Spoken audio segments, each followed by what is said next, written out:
Modelismo naval.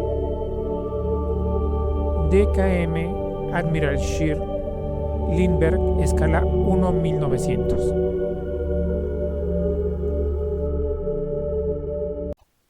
El acorazado de bolsillo alemán Admiral Scheer fue uno de los 3 buques desarrollados bajo el concepto de Panzerschiff, único de la Kriegsmarine, que sirvió durante la Segunda Guerra Mundial.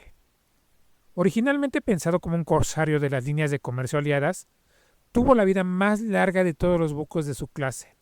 Sirvió desde 1934 a 1945, participando en la Guerra Civil Española y estuvo muy activo durante la primera parte de la Segunda Guerra Mundial, realizando cruceros hasta lugares tan lejanos como el Mar Índico, terminando su vida en un bombardeo inglés en Kiel.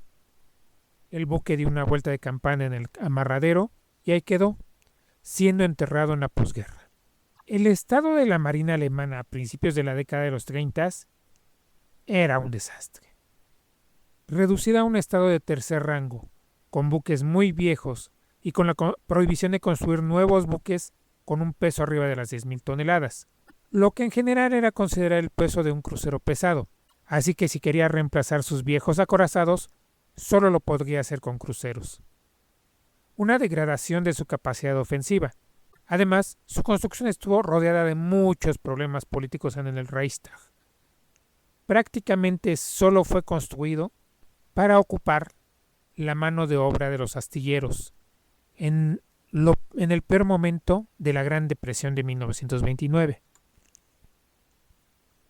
El buque fue conceptualizado bajo una mirada muy diferente a la de un acorazado. No estaba diseñado para enfrentar a buques semejantes en la línea de batalla, sino para un concepto que funcionó muy bien durante la Primera Guerra. Como corsario, atacando las líneas de comunicación enemigas, destruyendo mercantes y enfrentando cruceros, para lo cual su armamento debía de ser superior al de los cañones de 8 pulgadas, común en ese tipo de buques. Además, se requería que pudiera viajar grandes distancias, sin necesidad de reabastecerse, lo que se solucionó con eficientes motores diésel y una adecuada distribución de los tanques de combustible. El buque también disfrutó de algunas innovaciones tecnológicas, como la del uso de la soldadura, en vez de pernos, para la unión de las placas de acero. Su filosofía era muy peculiar, siguiendo el principio de más poderoso que los cruceros enemigos que enfrentaría en batalla y más rápido que los acorazados que lo persiguieran. El Admiral Scheer fue comisionado en noviembre de 1934, bautizado por la hija del almirante Scheer, reemplazando al viejo Friedrich Hessen.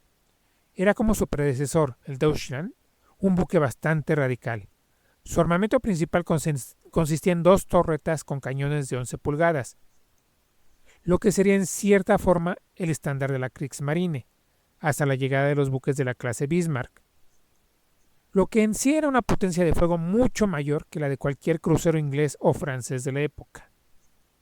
Su armamento secundario estaba constituido por 8 cañones de 5.9 pulgadas, en torres individuales, pero que no podían usarse como arma antiaérea. Esta última estaba constituida por 3 torres dobles de 3 pulgadas, el cual fue suplementado a lo largo de la guerra con cañones de 20 milímetros. Finalmente tenía 2 montajes de tubos de torpedos de 4 tubos cada uno. Fue de los primeros buques en tener un radar, que durante la guerra fueron reemplazados con los característicos equipos de vigilancia de navegación y aérea. El Admiral Scheer comenzó su vida operativa con un crucero de pruebas y entrenamiento. En 1935 realizó viajes largos a Madeira y Estocolmo para probar sus capacidades en viajes de gran recorrido, la esencia de su función. Pero el primer conflicto en el que participó fue durante la Guerra Civil Española, en que primero se unió a las patrullas de no intervención para después participar en la represalia por el ataque republicano al Deutschland, bombardeando Almería. A diferencia de los otros buques de la clase, la Segunda Guerra Mundial lo encontró esperando un refit. Estaba al ancla en Wilhelmshaven cuando un grupo de bombarderos Blenheim de la RAF atacó el puerto. Una bomba lo alcanzó, pero por suerte no explotó. Fue el primer raid sobre el puerto, de lo que serían muchos más. Después entró en el astillero, para someterse a una muy necesaria modernización.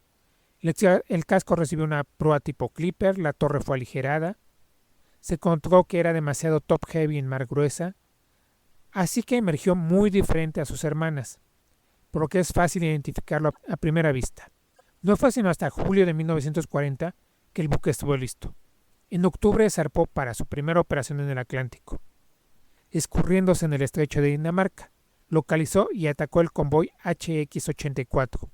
La escolta era el mercante armado HMS Jervis Bay, que pese a su desventaja, se lanzó al ataque contra el Shear. Superado en todas las formas posibles, luchó por 22 vitales minutos, lo que le permitió al convoy dispersarse, y solo 5 buques lograron ser hundidos por el acorazado.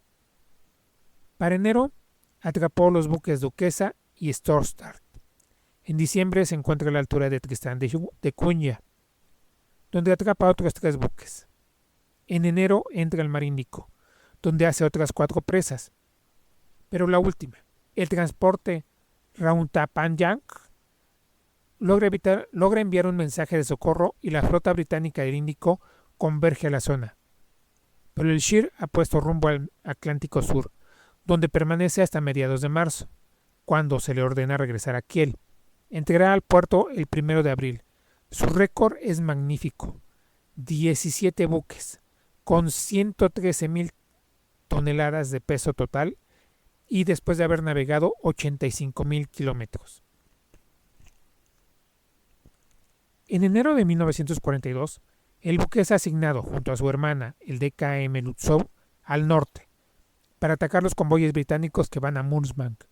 En un crucero hundió un rompahielos soviético y bombardeó el puerto de Dixon, regresando a Alemania en febrero de 1943, cuando se decidió desmovilizar la flota. Así que el Shear quedó en puerto. A lo más realizó pequeños cruceros de entrenamiento. No fue sino hasta abril de 1944 que volvería a la acción, cuando ayudó a rescatar la guarnición de Ocel, después de lo cual regresó a la reserva. Pero la retirada de 1945 de Prusia obligó a la Kriegsmarine a movilizar todo buque disponible. Para participar en las evacuaciones, el acorazado, con una tripulación improvisada, fue enviado en marzo a ayudar en la evacuación. Su artillería proporcionó ayuda a las agotadas fuerzas de la Wehrmacht en Königsberg, y de regreso a Kiel, se llevó cuantos civiles pudo. Hizo un nuevo viaje a Swinemünde, atacando las fuerzas soviéticas en Kolberg, regresando con más refugiados. El buque entró en astillero el 18 de marzo para reparaciones y mantenimiento. Ahí fue sorprendido por los bombarderos de la RAF, que lo hundieron con bombas Grand Slam. Era tal el caos al final de la guerra que ni siquiera se rescataron los restos de los tripulantes. En la posguerra se le despojó de algunas partes, pero se le dejó ahí. Finalmente fue cubierto con restos de la ciudad bombardeada. Ahora está enterrado bajo un parque. Modelismo. Este modelo fue fabricado por Necco en una extraña escala llamada escala caja. El modelo era muy vasto, pero fue el único de su estilo que tuvimos por décadas. Después llegó una versión de 1600 de Airfix y finalmente una excelente versión de Italiere en 1700. Galería. Este es el modelo de Necomisa. Lo construí en los 80 cuando era niño, con pintura Pactra. Hace poco lo reparé. Cañones nuevos. Lo más difícil de hacer fueron los retoques de pintura, por aquí o por allá. Imitar los colores de Pactra no es fácil. Si bien son equivocados, 40 años pintado así han hecho toda una tradición. Esta es la versión Snap Tite, que fue la última en ser producida, ya que el viejo molde fue modificado con tornillos para fijar la cubierta y todas las demás piezas se sujetaban a presión. Los colores son los auténticos de Pactra de aquella época y, como ya dije, están equivocados, pero no lo pienso cambiar. Tal vez ensamble un nuevo modelo en unos 700 más exacto, mucho mejor, con fotocortado y todo lo demás que hay en la actualidad. Ya veremos en cuanto lo consiga.